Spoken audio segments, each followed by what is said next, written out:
Hello everybody, welcome to another deck profile. This time I'm profiling GISHKIs. GISHKIs are another ritual deck. As you can see, I'm going to be profiling maybe one or two more ritual decks.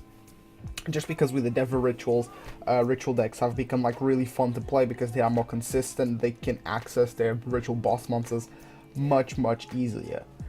So what I took here was a fairly simple GISHKI build that focuses more on YGOPro, which in my opinion is probably like the current best GISHKI monster to make a deck around, just because he's so strong, giving you the ability to draw, and also to non-targeting remove cards from the field. He's also really big, and 2 YGOPro is always game, because you can attack with one, attack with the other, overlay him going to Gustav Max, and snipe your opponent, and boom.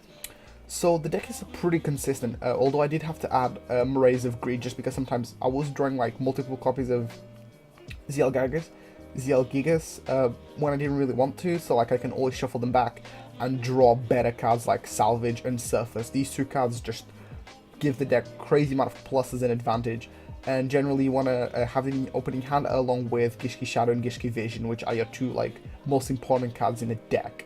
GISHKI Abyss is your basic Stratos, and then we have a few monsters that we are able to use to turbo them out, or like have access to them.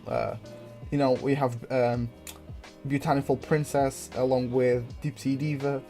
Well, mostly Beautiful Princess. This card gives you immediate access to GISHKI Abyss, and GISHKI Abyss can give you a search for GISHKI Shadow or GISHKI Vision. And then you can always bring them back from the graveyard with GISHKI Beast. So very nice. And also now, because we are playing the Dever Ritual package, they are level 10, and that's amazing because they just fulfill the tribute requirements for the YGOPro being level 10 in case we don't have access to Shadow or Vision for the full tribute. So that's very nice. So yeah, before I just go over the cards and stuff, don't forget to leave a like, comment, subscribe, and feel free to just tab out while you just listen to me ramble a little bit about this deck that I love so very much. So yeah, onto the main deck. So now we are playing 2 Dever Ritual Talismandra and 2 Dever Ritual Candle. The reason why I'm only playing 2 of each is because the amount of we are playing a very limited amount of ritual spells and ritual monsters. The reason being because the whole deck is to search for those monsters and like deck thin and stuff. So because of that reason, like the Dever Rituals are just a really nice bonus, but you don't have to open them essentially. To win. Like, the deck was already functioning without them. This is just a nice little bonus on top, especially because you can like pitch Shadow, add a ritual spell, and then use Candle's effect to special summon itself or revealing a spell. Special summoning our Talismandra will give you a search for YGOPro, so you don't have to waste your GISHKI Vision onto that, and then you can use Vision as the full tribute for YGOPro. YGOPro, whatever. So yeah, very nice. Then I'm playing 1 GISHKI Marker. This card is pretty good. When it's summoned, you can target GISHKI Ritual or GISHKI Ritual spell in your graveyard and add those targets back to their hand. So this is good because this guy is a level 4 Aqua. But mostly the reason why I'm just playing is because like I don't like playing 3 beasts. I feel 2 beasts is enough. And then I was like, what other good GISHKI monsters can I play? And Marker was actually pretty decent, being a level 4 water, giving me easier access to Bahamut Shark in case I can make some of those plays. A lot of the extra deck is just like random junk that you can just put in together, but there are a few cards that you should really just try and play. So yeah. Then GISHKI Marker, just sometimes like it can be pretty good. In GISHKI Beast, it's a card that is really good when you pitch the GISHKIs for the tribute requirement, and then you can like normal summon Beast and bring the GISHKI that you just pitched back, and then use that as a full tribute. So GISHKI Beast serves that purpose. Then one of the 2 best cards in the deck, GISHKI Shadow, and I guess I'll include GISHKI Vision. So the reason why these cards are the best cards in the deck is because one, they can pitch themselves for the exact like they can be used as the full tribute for a ritual of a water monster. And GISHKI Shadow, you can discard this card to add a GISHKI ritual spell from your deck to your hand. GISHKI Vision allows you to pitch yourself to add a GISHKI ritual monster from the deck. So as you can see, the deck just is able to like deck thin and search very quickly very, very easily. And the deck doesn't actually get like stopped by hand traps, because like, or even things like Masterpiece, because like opening up multiples of each is actually really good, because if your opponent tries to stop one, you've got the other one to make the play, so pretty nice. Then GISHKI Abyss, our Stratos basically allows us to add a GISHKI with 1000 or less defense. Usually our main targets are Vision and Shadow because they have 1000 less defense. So this card is able to give us some nice pluses. Also, it's not once per turn, so generally speaking, it's the card that you're going to be summoning off surface a lot of the time if you have surface in your hand. So that's very, very good. Then I'm playing the one Deep Sea Diva. This card is pretty good. Basically, when this card is normal summon, I can special summon a level 3 or lower Sea Serpent from the deck. I can summon things like Shadow and Vision. This is good because I can then Diva with GISHKI, Shadow, or Vision and go into like a Mastar Boy, or I can go into a Phantom Knight of Cursed Javelin. But this card, generally speaking, is just pretty good. And it's also a tuner, so it does give us access to some synchro plays. So in case you do not want to play this card, feel free to play things like Upstart Goblin, but I feel like this card just adds a little bit of depth to the deck, although it does require a normal summon. And usually speaking, we want Botanical Princess to be our normal summon, because this brings out GISHKI Abyss from the deck. So yeah, this is just another nice card to have in the hand, maybe for next following turns or whatever. So yeah. Then Botanical Princess. This card is actually amazing. It's probably one of your best starters, because when this card is normal special summon, you can banish this card and then special summon a level 4 or lower fish monster from your deck. Usually you're going to be bringing out the Abyss, and then Abyss will trigger on summon, which is not a once per turn, and it's any summon, so special summon or normal summon, giving you a nice little search for a card that you might potentially need. So that's very, very good. Then on to the only ritual monsters I would play. I'm playing triple GISHKI YGOPro. This is like amazing. You pay 1000 life points, draw a card basically, and if you did draw a GISHKI, you can shuffle a card from the field to the deck. If you didn't draw a GISHKI monster, then you can just keep the card anyway. So this is very, very good to draw into things like Salvage and Surface later, or on like if you can just draw into the GISHKI card, you can always then just shuffle something onto the field into the deck. And then I'm playing the one Evil GISHKI Soul Ogre. This card is pretty good because it's also a nice form of removal, but there are other GISHKI ritual monsters that you can play. I just prefer playing Soul Ogre because I think he looks kind of cool, and he's pretty beefy. And he synergizes with the deck quite well, which is like remove our opponents and deal lots of battle damage. Remove our opponent's monsters. Then we have the 1-for-1 2 turbo, the Botanical Princess. Really, really good. Can set up the graveyard very nicely. Like if we have dead Devil Ritual cards, or if we want to make a GISHKI Beast play, we can always potentially like pitch the Shadow for the 1-for-1, bring out Botanical Princess, summon a GISHKI Abyss, get an Abyss search from maybe another Shadow, go into GISHKI normal summon Beast brings back Shadow. If we have a Mastaba on the field, we can then go for like Bahamut Shack, totally awesome. So for those reasons, I really like playing the 1-for-1. It's just a really, really good card. And then the Tomb Array of Greed. Initially I wasn't playing this card, but then I felt like I was really missing it, just because like it allows us to dig. It basically allows us to like swap cards that are suboptimal or not very good in the current for our current hand, and just shuffle them back into the deck and draw. So this is really good when you draw into like YGOPro or even Soul Ogre, because you can just shuffle it back. Usually you want to be searching the GISHKIs, but yeah, this card is really good because it also allows us to draw into things like Surface and Salvage. Surface is absolutely phenomenal. This card just gives us so many pluses. So yeah, Ray of Grid, I feel like it deserves its spot, but I'll leave it at 2 because 2 is like a card that you want to see sometimes, but not all the times. Then we are playing the 6 overpowered spells in the deck, which are 3 Surface and 3 Salvage. Salvage is actually just broken.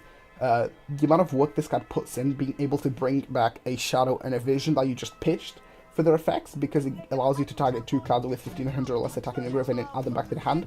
So you can just add these 2 back to the hand, and that's just lots and lots of pluses right there. Like it thins your deck, adds the pieces that you need. Oh, this card is just absolutely phenomenal.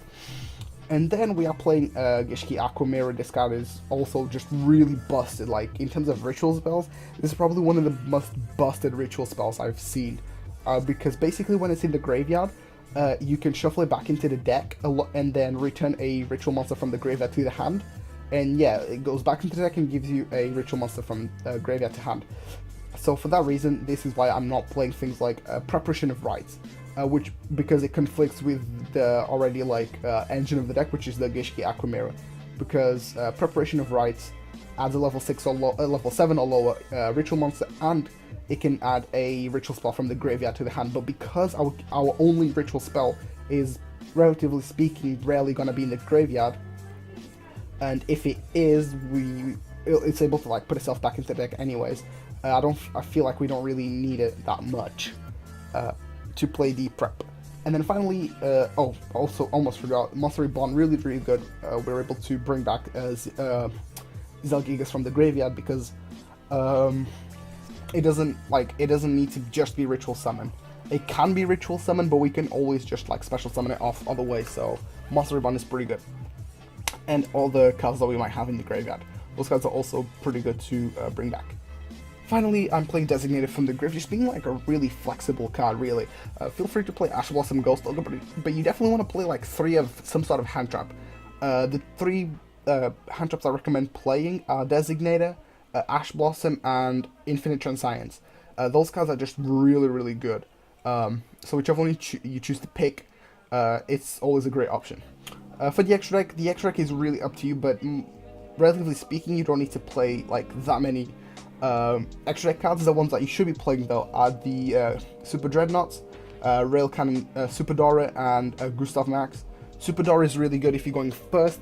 You should be aiming to make this with 2 Zelgigas and then overlaying them into this. That's probably one of the strongest plays you can make going first. The deck usually wants to go second, preferably blind second is best way to play the deck. But yeah, Super Dora is just really good, and Gustav Max is the card that we use to close games. Then I'm playing a few rank 4s just because we have things like GISHKI Beast, which is our main rank 4 enabler, being able to bring back things from the being able to bring back a Shadow and Marker from the graveyard, allows us to go into some rank 4 plays. So I have the Helmet Shark, because if we have a Mastaba on the field, we can always go into Totally Awesome. Baguska is really good for going first, so in case the deck has to go first, feel free to go into Baguska. And then Castel is just a really solid removal card. Dweller basically stops the majority of graveyard decks and actually can become 2200, so that's pretty nice. Cowboy for game in this deck is actually really nice, which is one of the reasons why I play Gustav Max, but you know, Cowboy's a watered down version of Gustav Max. And then the Totally Awesome, you make it off the Bahamut Shark. And then our go-to level 2 is Cursed Javelin. You can make it with Abyss and Vision, or Deep Sea Diva and Vision. So yeah, you basically have free access to a Cursed Javelin. And then finally playing the Mastaba. Mastaba is really good. Buffing our Zelgigas to 3700 makes it really tough to deal with. And also, you only, generally speaking, you only need to play 1, because if it dies, you can just put it back into the extra deck if you really need it. So yeah, for that reason, I just play 1. Also playing some Synchros, because Deep Sea Diva is a tuner, so I did put a lot of emphasis on the Synchros, but you don't need to play this many, but I just feel like these are pretty cool. So I have 1 Deoloren. This card is pretty good because we can return any number of face-up cards you control, so we can return things like the Shadows and the Visions that we have on the field, and then potentially pitch them. We can return things like not Bhutan for Princess, but yes, GISHKI Beast, that's what I wanted to say. And we could even pitch the Zelgigas back to the hand in case there's something that we can't get rid of just through bad battle. We can always just bring back to the hand and ritual summon it again, and then use its effect if you already use it, because it's not a hard once percent, so you can use its effect once, bounce it, summon it again, use its effect again, so pretty good. And yeah, this card is just a fun card. I feel like playing D1 by Aura Dolphin, this card is pretty okay. It's able to bring itself back from the graveyard by banishing a different water monster, so that's pretty good. White Aura Whale is a Raigeki on summon and can also bring itself back, and then the final version of it is Viola Biphomet. Just really good, can bring out a 3/3 token, and it's just a really solid card, like, just to make, along with Saddest Warrior. And if you, in case you're wondering how you make the like level 10 synchros or something, you can just like use Deep Sea Diva, like 2 level 4s, and boom, you can make it.